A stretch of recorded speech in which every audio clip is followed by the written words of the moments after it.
जय जलाराम बापा। नमस्कार, मैं हूं दिनेश ठक्कर बापा और आप देख रहे हैं एएम पीएम टाइम्स। साथियों, प्रारंभ करते हैं जलाराम बापा के जीवन की कथा का 43वां अध्याय। जलाराम बापा अपनी नश्वर देह को त्याग कर स्वर्गवासी हो चुके थे। वे अपने प्रभु श्री राम में विलीन हो चुके थे। उनकी काया की अंतिम यात्रा प्रारंभ हो गई थी, लेकिन स्वर्गलोक की ओर जाते जाते भी जलाराम बापा की 2 मुलाकातें इस मायावी धरा पर शेष थीं, जो बाद में वीरपुर वासियों के संज्ञान में आई भी। हुआ यूं, जलाराम बापा 3 भाइयों में मंझले थे, लेकिन उनकी कोई बहन नहीं थी। इसलिए उन्होंने अपने गांव वीरपुर की निवासी गलाल बाई को अपनी मुंह बोली बहन बनाया था। वह जलाराम बापा को स्नेह से जला भाई के नाम से संबोधित करती थी। रक्षाबंधन के दिन वे जलाराम बापा को राखी बांधना नहीं भूलती थी। रक्षा सूत्र बांधकर वे जलाराम बापा को लंबी उम्र देने प्रभु से कामना करती थीं। हर प्रसंग पर वे मौजूद रहती थी। दोनों के बीच सगे भाई बहन से भी ज्यादा स्नेह था। जब जलाराम बापा रोगग्रस्त होकर सदा के लिए बिस्तर पर ही लेटने को विवश हो गए थे, तब गलाल बाई जलाराम बापा का कुशल क्षेम जानने उनके पास नम आंखों के साथ आईं। बिस्तर के निकट आते ही उन्होंने रोते हुए जलाराम बापा से पूछा, डल्लाबाई, केम छो के बीचे तबियत हवे तुम्हारी बापा? तब जलाराम बापा ने यह सुनकर कहा, गलाल बेन, इस नश्वर देह की सजा स्वीकार ही करनी पड़ती है बेन। यह तो विधि का विधान है बेन। तुम अपना हाल चाल बताओ, कैसी हो? तब वह रुआंसी होकर बोली, जलाबाई, मैं तो ठीक हूं भाई, लेकिन आपका इस तरह गंभीर रूप से बीमार होकर बिस्तर का साथी बन जाना कुछ समझ में नहीं आता भाई। जला भाई, आपके आशीर्वाद से तो सबका बड़े से बड़ा रोग भी दूर हो जाता है भाई। फिर आपको इस रोग ने इस तरह क्यों परेशान कर रखा है भाई? अब जलाराम बापा ने संक्षिप्त जवाब दिया, यह भी प्रभु श्री राम की इच्छा है बेन। अपनी कोई बात हो तो बताओ बेन। तब गलाल बाई ने हाथ जोड़कर कहा, जलाबाई, आपकी तबीयत देखकर मेरा कहीं जाने का मन नहीं कर रहा है भाई। कि तू उमरावी गांव से मेरे भाई रूपा ने सेवक भेजकर मुझे अपने यहाँ बुलाया है भाई। अगर आपकी आज्ञा हो तो आज एक दिन के लिए चली जाऊं क्या भाई? जलाराम बापा ने अनुमति देते हुए कहा, ठीक है गलाल बेन, जाओ। भाई ने जब इतने स्नेह से अपने यहाँ बुलाया है तो तुमको जाना ही चाहिए ना।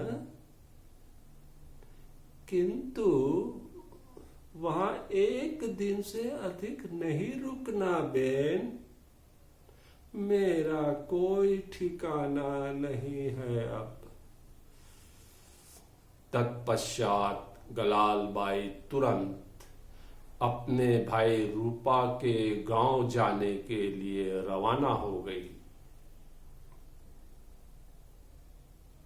भाई के घर पहुंचने पर गलाल बाई का आत्मीय स्वागत हुआ।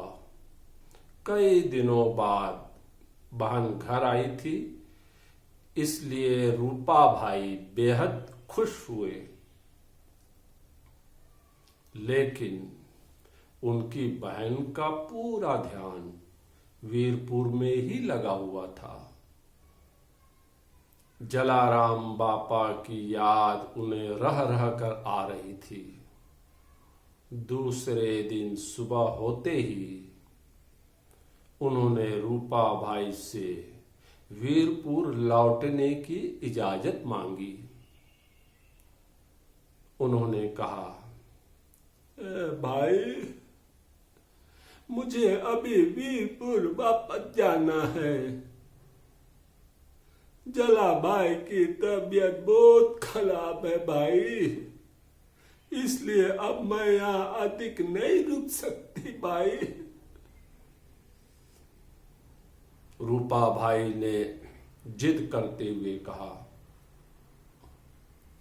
बेन इतने दिनों बाद भाई के घर आई हो तो एक दिन और रुक जाओ, कोई फर्क नहीं पड़ेगा बेन। भाई की जिद के आगे गलाल बाई को मजबूर होकर झुकना पड़ा। वे उस रात वहीं रुक गई। तीसरे दिन गलाल बाई वीरपुर के लिए रवाना हुई। शाम के करीब 4 बज रहे थे। अभी भी वीरपुर 2 मील दूर था। एकाएक सामने से जलाराम बापा आते हुए दिखाई दिए उसे। वह तो चौंक गई। गलाल बाई ने देखा जलाराम बापा के हाथ में पानी की मटकी थी। गलाल बाई यह देखकर तो प्रसन्न हो गई। वह उनके पास जाकर बोली, अले जला भाई आप इस समय इधर? इतनी तेज धूप में कहा जा रहे हैं भाई? तब जलाराम बापा ने खुलासा किया, गलाल बेन बिस्तर पर सोने के समय मुझे तुम्हारा ख्याल आया। तुम इतनी धूप में आ रही हो तो प्यासी होगी ना बेन, इसलिए तुम्हारे लिए मटकी में ठंडा पानी लेकर आया हूं बेन। गलाल बाई ने गदगद होकर कहा, भाई हो तो जला भाई जैसा, आप कितना ध्यान रखते हैं अपनी बहन का। फिर उन्होंने ठंडा पानी पीकर अपना गला तर किया। जहां जलाराम बापा गलाल बाई को पानी पिला रहे थे, वहां बाजू के खेत में उस समय कचरा भाई डोबरिया अपने किसानी कार्य में व्यस्त थे। जलाराम बापा ने उन्हें देखकर पुकारा, कचरा भाई, क्या कर रहे हो भाई? जलाराम बापा की आवाज सुनकर कचरा भाई दौड़कर उनके पास आ गए और जवाब दिया, बापा राम राम, खेत से तो हमारी रोजी रोटी चलती है ना, किसानी का काम तो करना ही पड़ता है ना पापा, नहीं तो बाल बच्चे भूखे मर जाएंगे ना पापा, काम तो करना ही पड़ता है ना पापा। जलाराम बापा ने तब हंसते हुए कहा, ठीक बोल रहे हो कचरा भाई, ठीक बोल रहे हो, अपना काम ही अपनी पूजा है भाई। अब वीरपुर गांव चलो,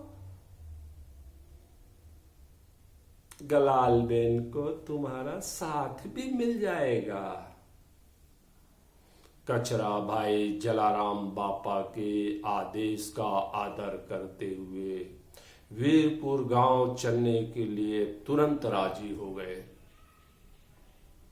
फिर जलाराम बापा ने गलाल बाई से कहा, गलाल बेन, सूर्यास्त होने वाला है, मेरे यहाँ साधु संत आ गए होंगे, मुझे शीघ्र पहुंचना होगा वहां, तुम दोनों आराम से पहुंचो, ठीक है? गलाल बाई ने जवाब दिया, जला बाई, ठीक है, ठीक है, जैसा आपका आदेश भाई। तत्पश्चात जलाराम बापा तेज कदमों से आगे बढ़ गए। अगले ही क्षण वे उनकी नजरों से ओझल हो गए। उधर गलाल बाई और कचरा भाई आहिस्ते आहिस्ते चलते हुए वीरपुर गांव की सीमा में प्रवेश कर गए।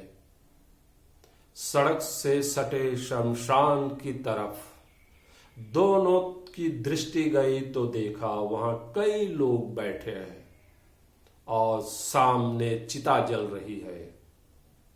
उत्सुकतावश दोनों वहां पहुंचे।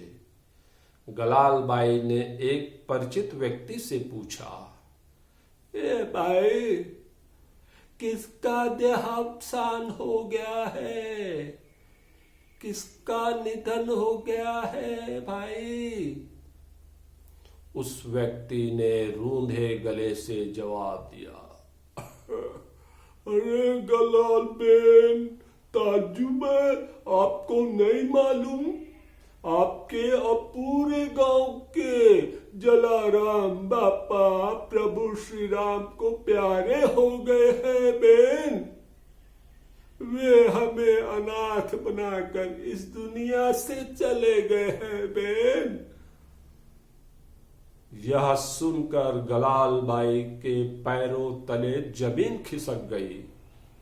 वह भौचक रह गई। इस अशुभ समाचार पर उन्हें भरोसा नहीं हो रहा था। उन्होंने आश्चर्य प्रकट करते हुए कहा, भाई, क्या बोल रहे हो? ऐसा कैसे हो सकता है? अभी कुछ देर पहले ही जला भाई से मेरी भेंट हुई थी। उन्होंने मुझे ठंडा पानी भी पिलाया था। इतने में दूसरा परिचित व्यक्ति बोला, गलाल बेन, अंतिम सांस लेने से पहले बापा आपको बहुत याद कर रहे थे। आप तो केवल एक दिन के लिए अपने भाई के गांव गई थी ना, फिर आने में इतनी देर क्यों लगा दी बेन? बोलो। गलाल बेन यह सुनकर रोने लगी। रोते रोते वह अपने सिर पर हाथ रखकर जमीन पर बैठ गई। वह निरुत्तर हो गई। लोगों ने उसे सांत्वना देकर शांत कराया। कुछ देर बाद वे जलाराम बापा की चिता के निकट गईं और परिक्रमा करने के बाद हाथ जोड़कर कहा, जलाबाई, आपके आदेश का मैंने उल्लंघन किया है, मुझे माफ कर दो जलाबाई। बहुत बड़ी गलती हो गई है जलाबाई मुझसे। यह कहकर फिर वे फूट फूट कर रोने लगी। अग्नि संस्कार संपन्न होने के बाद सभी अपने अपने घर चले गए। स्नान आदि शुद्धिकरण के पश्चात सभी ग्रामवासी रात को जलाराम बापा द्वारा बनवाए गए मंदिर परिसर में भजन कीर्तन के लिए एकत्रित हुए। गलाल बाई और कचरा भाई भी वहां आए। गलाल बाई ने जलाराम बापा से मुलाकात का पूरा वृत्तांत फिर सुनाया तो किसी को इस पर विश्वास नहीं हुआ। सब ने उसे उसके मन का वहम बताया। तब कचरा भाई ने खुद के साक्षी होने की बात कहकर सबको भरोसा दिलाया और गलाल बेन की बात का समर्थन किया। सब ने इस घटनाक्रम को जलाराम बापा का चमत्कार ही निरूपित किया। सभी ने जलाराम बापा के जयकारे लगाए। जय जलाराम बापा, जय जलाराम बापा, तुम्हारी महिमा अपरंपार छे बापा, जय जलाराम बापा। इसके बाद राम धून निरंतर जारी रही। तो साथियों, अगले अध्याय में फिर मुलाकात होगी। जय जलाराम बापा।